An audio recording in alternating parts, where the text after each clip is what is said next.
আচ্ছা, আমরা যারা অ্যান্ড্রয়েড মোবাইল ব্যবহার করি, আমাদের মোবাইল কিন্তু অনেক ক্ষেত্রে বাইরে গেলে বা ডেইলি লাইফ ইউজ করার ক্ষেত্রে কিন্তু অনেকেরই অনেক সমস্যা হয় বেসিক্যালি চার্জের কারণে।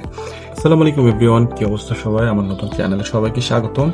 আচ্ছা, আমরা যারা অ্যান্ড্রয়েড মোবাইল ব্যবহার করি, আমাদের মোবাইল কিন্তু অনেক ক্ষেত্রে বাইরে গেলে বা ডেইলি লাইফ ইউজ করার ক্ষেত্রে কিন্তু অনেকেরই অনেক সমস্যা হয় বেসিক্যালি চার্জের কারণে।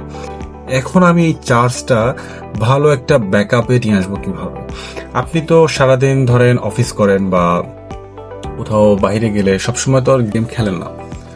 তাহলে সেক্ষেত্রে আমরা যারা স্মার্টফোন ব্যবহার করি তারা যদি চাই তাহলে আমাদের কিন্তু ব্যাটারি কনজিউমসটা একটু কমিয়ে নিয়ে আসতে পারি, যে আমাদের সারাদিন ডেইলি লাইফে আমি যদি মোবাইল ডেটা দিয়েও যদি ফোন চালাই সেক্ষেত্রে আমার ফোনের ব্যাটারি ব্যাকআপটা বেশ ভালো থাকবে।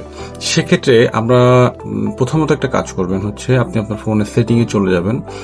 অবশ্যই গিয়ে দেখবেন যে ডিসপ্লে সেটিংয়ে যে আপনার ব্রাইটনেস, এটা অ্যাডাপটিভ ব্রাইটনেস আপনি এটা দিয়ে রাখতে পারেন। এটা আমি পার্সোনালি ব্যবহার করি, কারণ রুমের ভিতরে আসলে আমার প্রয়োজন মতন আলো কমে যায়, আবার বাইরে গেলে আলো বেড়ে যায়। আর ডার্ক থিম এটা ব্যবহার করবেন অবশ্যই। ডার্ক থিমটা ব্যবহার করলে হবে কি, আপনার ফোনের পারিপার্শ্বিক যে চার্জটা যে ড্রেইন করবে লাইট মোডের থেকে অনেক তুলনায় অনেক কম।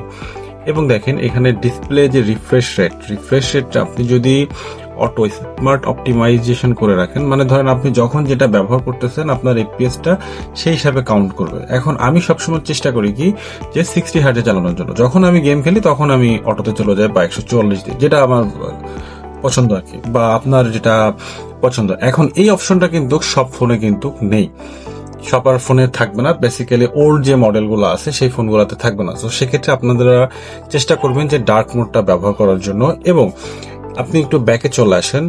এখন দেখেন এই যে ব্যাটারিতে গিয়ে ব্যাটারি যে সেভারটা আছে, আপনি বাইরে থাকলে বা সারাদিন যদি আপনার ব্যাকআপ লাগে তাহলে